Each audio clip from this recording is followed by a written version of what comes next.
Turn heads and bring the hype with a custom hype chain from Lotwin. Perfect for youth sports, fantasy football, or just flexing your pride. Go to Lotwin.com, use the promo code TCCPOD for 10% off your order. That's Lotwin.com, promo code TCCPOD for 10% off. Get your custom hype chain and get hype with Lotwin.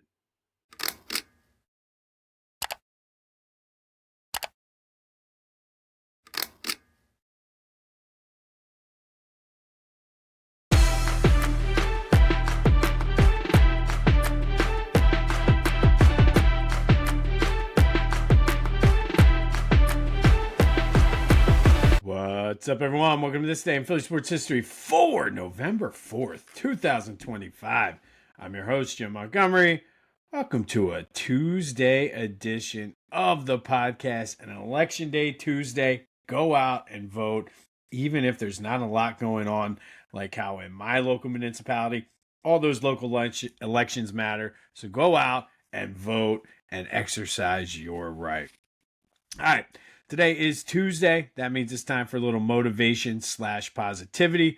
Brought to you, as always, by the Clashing Conferences Sports Fan Network. Go to clashingconferences.com to see how you can join. Get in the fun. Lots of good things happening at the Clashing Conferences. We are a proud member here at this day in Philly sports history of the Clashing Conferences Sports Fan Network. So go to clashingconferences.com to see how you can get involved. All right, and this one I've been sitting on for a while. I use this actually with my teachers as well. That's how much I liked it. But the quote is, "The last stroke of the hammer breaks a stone. This doesn't mean the first stroke is useless. Success is the result of continuous effort." And that comes from Dr. A.P.J. Abdul Kalam. And essentially what it's saying is success is cumulative. It's not necessarily an easy fix. It's not something that you just snap a finger and you can get.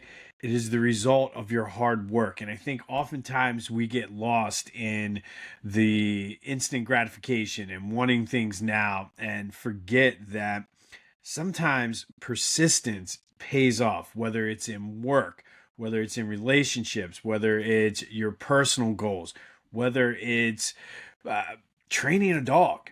For instance, I mean, you need to have persistence and patience. You're not just going to snap your finger and your dog's going to be perfectly trained.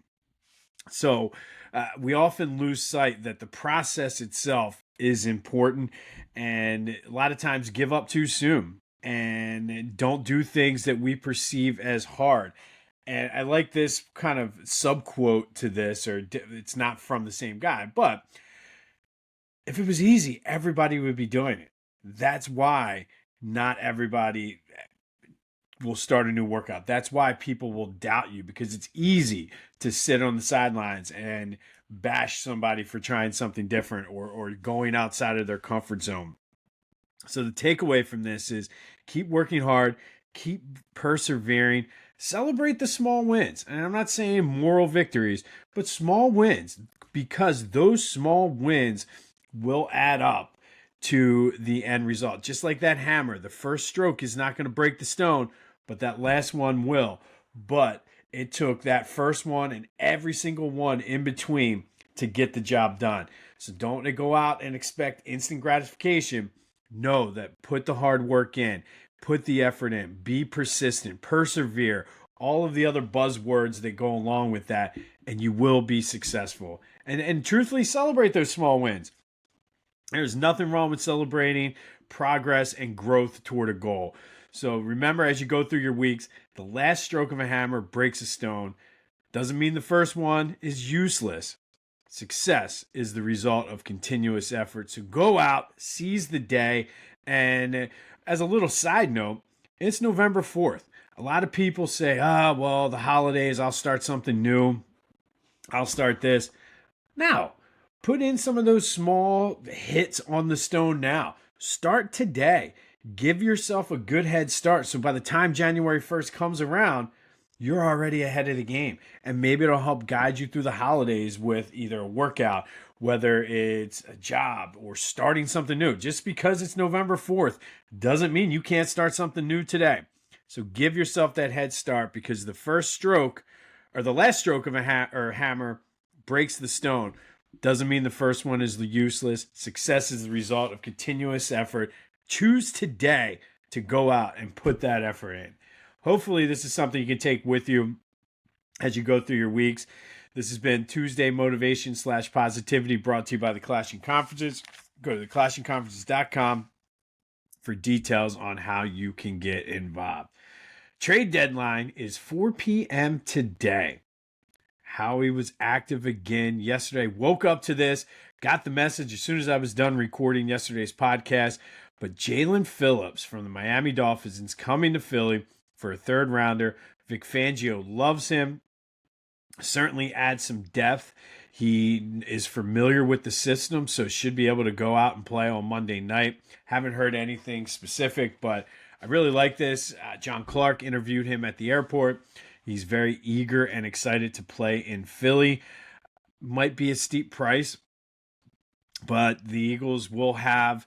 So, and I think this is, Miami Dolphins fans were out of their minds on this because they didn't agree with the trade at all. But it appears, and I don't know this for sure because I'm not like a compensation and salary cap, whatever expert, but I think giving up a third round pick to bring Jalen Phillips in now means that if he does walk, the Eagles get like a third or a fourth round pick as compensation. I think it's a fourth round pick. So they'll recoup it, albeit a pick later, which is why I think Miami did this. Likely we're not going to re-sign him, and we're only going to get a fourth round pick. So they were able to up their pick, and probably why Howie was able to make the trade. I don't know that concrete for sure. This is strictly going by a Miami Dolphins writer, I think, or a blogger or something. But it does make sense. But I like this pickup. He's coming in with a chip on his shoulders, coming off some injuries. And who knows? This could be a guy that the Eagles end up re-signing, depending on how it works out. But he loves Vic. Vic loved him. He knows the system. And now all of a sudden you got a young pass rusher to go with those other guys. We got BG. And don't forget, Nolan Smith should be coming back possibly even this week. We'll know more today once, I guess, the Eagles kind of get back to work after the bye. But overall, I like it. Added a couple depth pieces in the secondary. Added an edge rusher. Still would not be the least bit surprised if the Eagles do go after some offensive line depth as well. So stay tuned for that. But the trade deadline is 4 o'clock today. And then just some final bows on week 9 of the NFL season. Good to see the Cowboys cowboying last night. Pretty much gives, and I don't want to jump to conclusions here because we were like this in 2023. This next stretch for the Eagles is going to be brutal with the Packers, Lions, and Cowboys. But they have a pretty nice lead now in the NFC East. But I think it's time to just put the pedal to the metal. Eagles all of a sudden didn't play. It was a very successful bye week for them because now they're the number 1 seed in the NFC. You got to love that. But around the league, as I was watching Red Zone and some of the replays on Sunday, lots of tush pushes going on. And not a whole lot of, they're cheating, they're doing this, they're doing that. So, and again, I'm not one to say, everybody hates us, blah, blah, blah, blah. And I'll never say everybody hates us and we don't care because it's the biggest lie we tell ourselves because we do care. But it does seem strange that so many tush pushes. Josh Allen of the Buffalo Bills, whose coach, Sean McDermott, was very outspoken about outlawing the tush push, ran it like 4 times. I mean, I didn't hear anybody complaining about, they're offsides, they're cheating, they're this. Josh Allen is such a competitor. So just wanted to kind of point that out, that the hypocrisy is running wild among these so-called national, quote-unquote, and I will put it in quotes, experts. But when everybody else does it, it's okay. But the Eagles do it, they're cheating. Just figured I'd throw that out there. It was nice to see the Bears and Caleb Williams. Ben Johnson called a Philly special on the goal line that worked for a touchdown. So imitation is the best form of flattery, I guess. Whether it's the tush push or the Philly special, which is now like 8 years old. 7 years old, I'll take it. So just wanted to put those two little things out there. All right, Flyers back in action tonight. Tyson Forster will miss a couple games due to injury. He suffered on Monday night. They're in Montreal looking to rebound from not a good weekend. And I will say this, Rick Tocchet, I didn't touch on this yesterday, but I kind of like Rick Tockett's questions or comments after the game. Essentially called the players out, and they're a young team. And I think basically said they need to play with a little bit more will, need to be a little bit more aggressive. And I think the message was probably even worse to the players. So if this is what he's saying to the media, but I like it. A lot of people were mixed on this.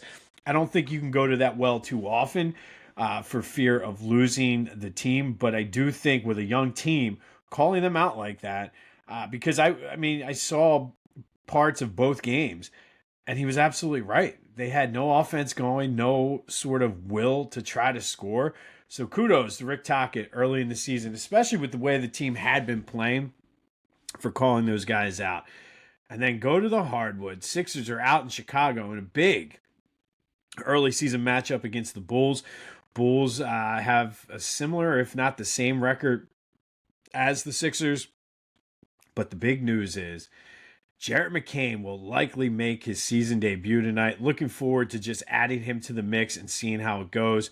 Still no word on Paul George yet, who continues to practice but is not quite ready to return. But Jarrett McCain is listed as probable for tonight. No injury distinction for Joe, so we should have almost a full team tonight, and I'm very, very excited to see how Jarrett McCain kind of fits in with the way they've been playing. All right. Yesterday's trivia question, I asked, who was the MVP of the 2022 World Series? That would be Jeremy Pena, MVP for the Houston Astros. He also won the MVP of the ALCS that year as well. So thank you to everybody who reached out and participated in that. We'll have another trivia question later in the show, as long as I didn't forget to put it in there. And doesn't look like I did, so we should be good. Sometimes I do that, though. And then Villanova had a strong showing against the number 8 team in the country, BYU. They lost 71-66 out in Vegas, but battled back in the second half, outscoring BYU to cut they were down 10 at half and then cut it in half. But good effort, I guess. I didn't watch it because it was late, but they covered the spread, which was 8.5. So, yeah, I lost money on that one. But Villanova is underway. College hoops is here. Looking forward to a good season. All right, be sure to follow me on social media at Philly Jimbo. Subscribe to the YouTube channel, Jimbo_Mott, and continue to spread the word. Subscribe, review, comment. It's like I've been talking with this guy on LinkedIn who's trying to get me to buy his marketing services, and I don't know if I'm quite there yet, only because of the fact I have a day job. But I think we're doing a good job sort of moving this along as we go, and it's all thanks to you. So continue to spread the word, comment, review. As I said before, I try to comment back on everybody's comments, so follow me on social media and join the fun. And then the Discord channel is the first link in the description. Hit that, come over, have some good Philly sports talk with some of the members of the Clashing Conferences Sports Fan Network, and just sort of a preview. I mentioned it yesterday. It is, in fact, our 3rd annual gift and food drive benefiting the Maddie and Dixon Community Cupboard over in Ambler. Looking forward to it. I've been talking with Jamie, who's my volunteer coordinator over there. Excited for what we have. Just going to do a month-long one, not really break it apart. We're collecting donations. I'll have a GoFundMe set up, and essentially we'll buy some gift cards for Target and Walmart so families can get gifts for their families this year. And then, of course, we'll use the rest of the money for donations. I am going to do the reverse advent calendar again, which is always a lot of fun. I know my kids really get into it every morning. I have them go to the basement and bring up whatever the item is, and they put it in a pile here in my office. And then, of course, we make it a big deal when we go take the donation over. But looking to far and away exceed what we did last year, which was better than the year before. So details on that are coming soon, but just wanted to put that on your radar.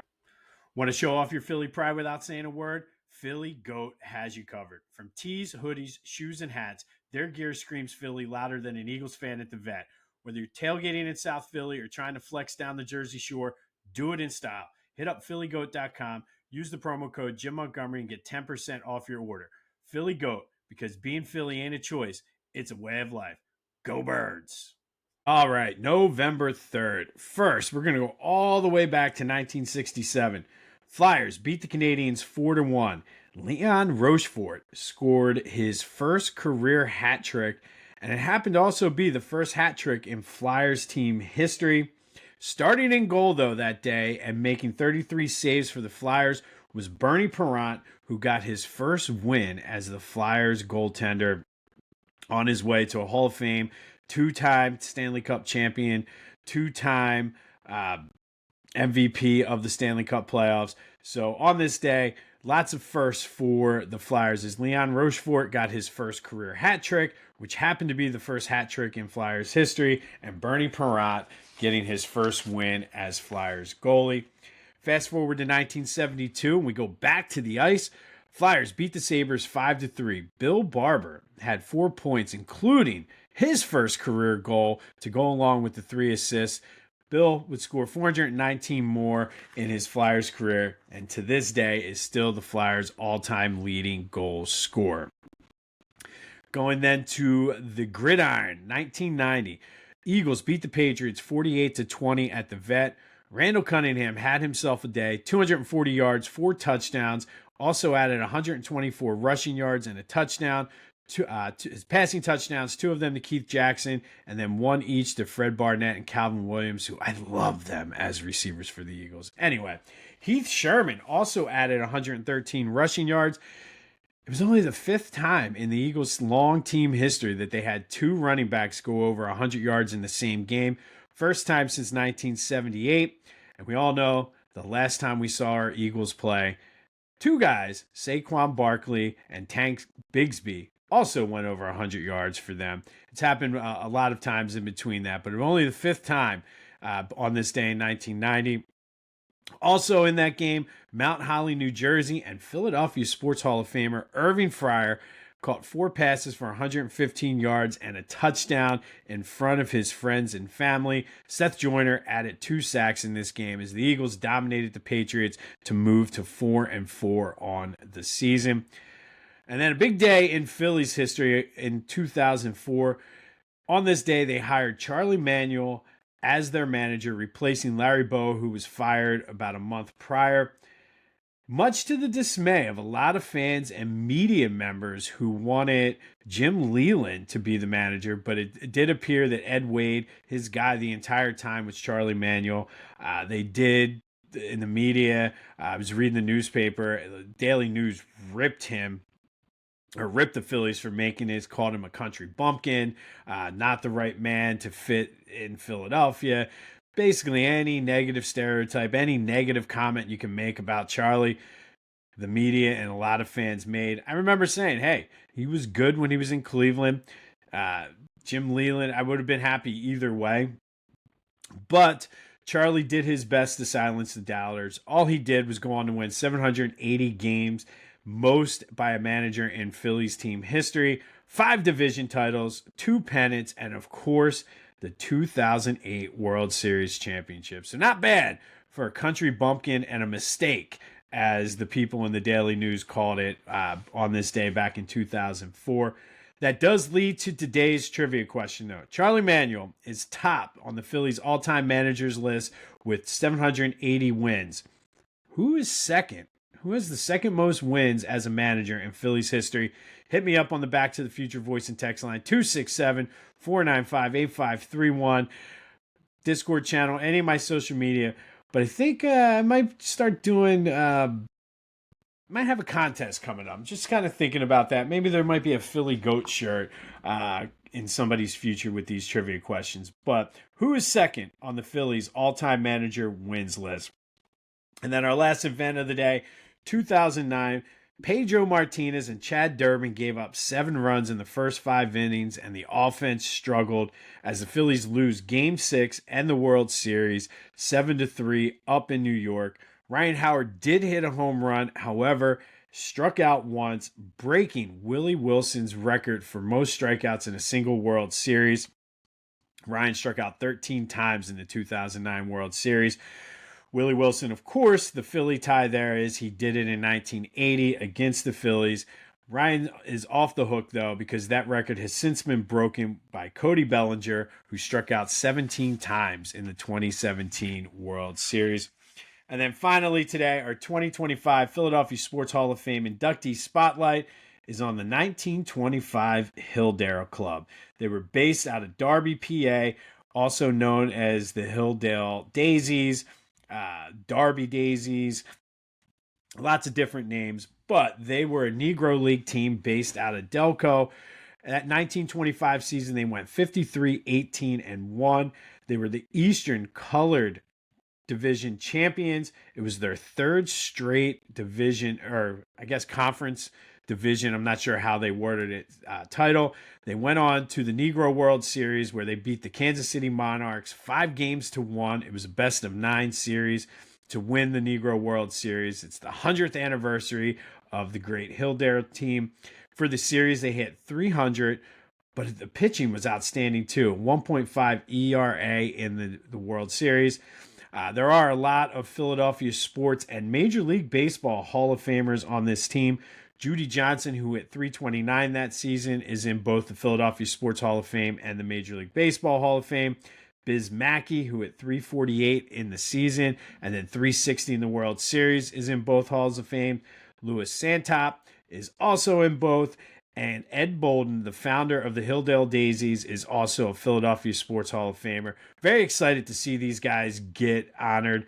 It was a big deal for them because a lot of the Kansas City Monarchs were one of the better Negro League teams. So for them to go out and dominate the way they did and bring home a title to the city of Philadelphia, or the Philadelphia area, I should say, whether or not they get the credit they deserve, it is fitting and very much well-deserved that they are getting inducted into the 2025 Philadelphia Sports Hall of Fame. And I'm pretty excited about this because I kind of pushed for this one.